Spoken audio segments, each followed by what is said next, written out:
The KSFO Morning Show continues now. Gerald Celente is the founder and president of the TrendsResearchInstitute and the quarterly TrendsJournal. The journal alerts us to critical domestic and international trends long before they show up in the mainstream media. He joins us on the broadcast right now. Gerald, thanks for being with us out here on the left coast. Always a pleasure. Oh, thanks. Always a pleasure being on with you. Okay, Gerald, we have to just look into some things in your recent history. I want to find out whatever happened to the hundreds of thousands of dollars that you had invested in MF Global, which was managed by Jon Corzine, a former Democrat senator, former Democrat governor, Democrat operator. I'm just curious what happened to all your money, sir. Did you ever get that back? Because last I checked, there was like $1.4 billion under management missing. What happened to your money? Also, don't forget to mention former CEO of Goldman Sachs. Oh, how could I forget? Yeah, and also Gary Gensler, the head of the Commodities Future Trading Commission, worked under, what's his name, Jon the Slime Corzine when he was with Goldman Sachs. And let's also remember that Eric Holder, our esteemed Attorney General, worked for the same white shoe boy law firm that now represents MF Global. So MF Global never got called up on any charges. Jon Corzine never got called up on any charges, and they repaid us, the people who they robbed our segregated accounts, 80%. So I'm still out 20%, and no charges on any of them. But I read that a guy in Orlando, Florida, just got ticketed by officials for growing a garden on his front lawn. Yeah, that's right. He was growing a little vegetable garden on his front yard. He got in big trouble. In the meantime, you're out most of your money, and no one's going to jail over this. Was $1.4 billion under management missing? Yeah, between 1.4, 1.6. He can't find it. He doesn't know what he did with it. Oh, and don't forget that woman that got a ticket, $2,500 ticket for her 3-year-old boy urinating in the street. Yeah. And the woman in Philadelphia, the same thing. She only got a $50 fine. The kid was a year younger, so I guess the fines go up as the kid gets older. But you could crap all over the people, and when you're a member of the White Shoe Boy Club, you got a free ride. Let's make this really straight for everybody to understand. The word justice is misspelled. It's Justus. Just us. You didn't see one head under the Obama administration roll on Wall Street. Not a single one. Not one. But they give them fines, Brian, sometimes, and then they say, we neither admit nor deny allegations of any wrongdoing.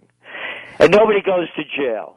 But get caught smoking a joint, hey, and you got it 3 times, 3 strikes, you're out.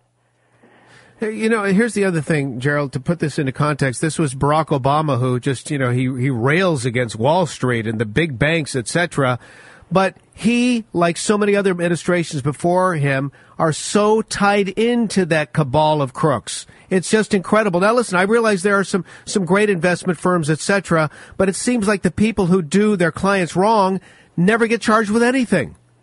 No, and again, look who Obama put in his administration. This is the guy that was going to do a clean sweep. I mean, wasn't his last chief of staff Bill Daley, from the wonderful Chicago machine? Wasn't he also the vice chairman of J.P. Morgan Chase? I mean, only an imbecile would believe this stuff.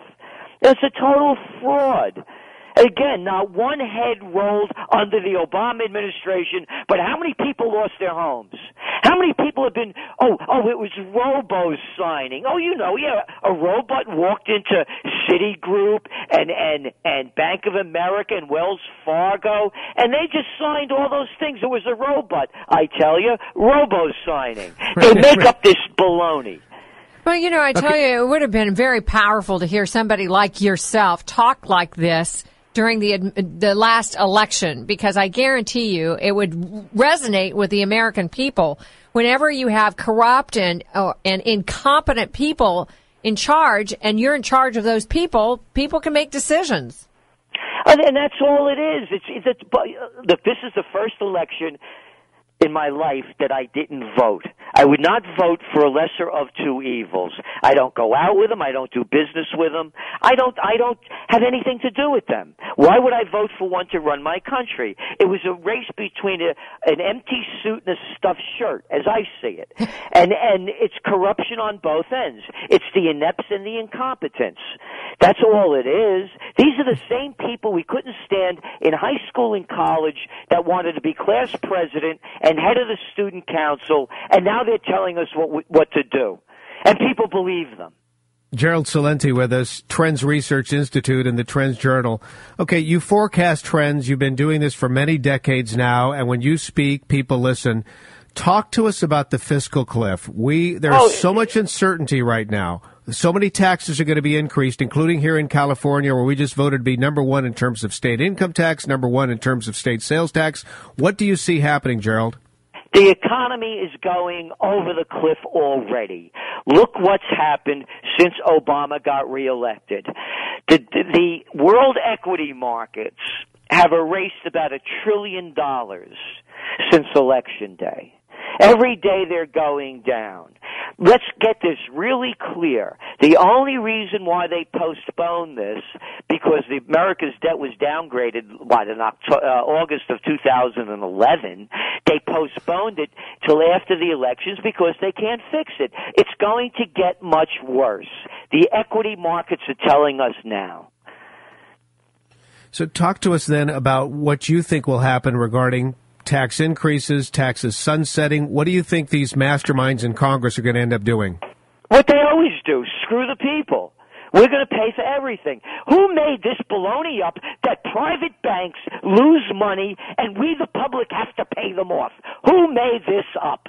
And this is not, don't call it communism, don't call it Marxism, call it by its proper name. It's called fascism, the merger of state and corporate powers. We, the people, are going to pay for all the corruption and all the screw-ups. We always do, we always will. Gerald, I'm curious. California, we're upside down to the tune of about $66 billion. That doesn't encounter unfunded liabilities. Do you think it's possible that the Obama administration would actually say, just like they did with the banks, California's too big to fail, we need to bail them out?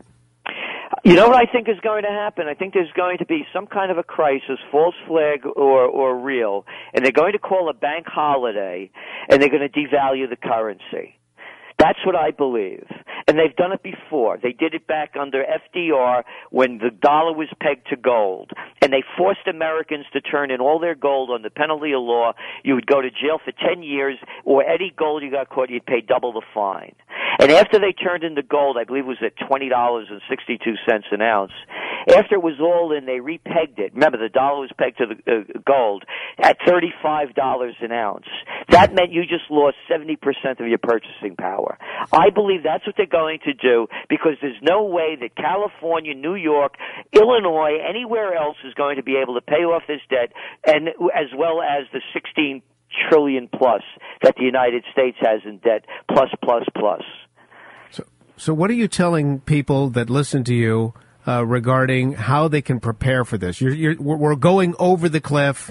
You're warning that it could get much worse. How does Joe and Joette Six-Pack out there prepare, Gerald? Try to become as self-sufficient as you can. Don't spend any money that you don't need. Support your local economy the most you can. I do not give financial advice. I'll tell you what I do and have been doing. All I do is buy gold and silver. And a friend of mine has the best strategy that I believe in, and that is that every month he buys what he could afford. Because why would you put your money in a bank when you're not getting any interest? And why would you put your money with them? 9/11 happened. I tried to pull my money out of certificates of deposit, and I was told I couldn't get them because Wall Street was closed and their financial instruments traded on Wall Street. Just like back here in the East, the people that prepared, that know how to survive, they're not hit as hard. Yeah, the people who lost their homes regardless. But the people that had generators, the people that are self-sufficient, this is a time. Prepare for the worst. If the worst doesn't happen, you didn't lose anything. But if you don't prepare and you believe in the politicians, then you lose everything. Gerald Celente, Trends Research Institute, online, trendsresearch.com. Gerald, thanks for joining us out here on the left coast, sir. Oh, always great being on with you. Thanks so much for having me.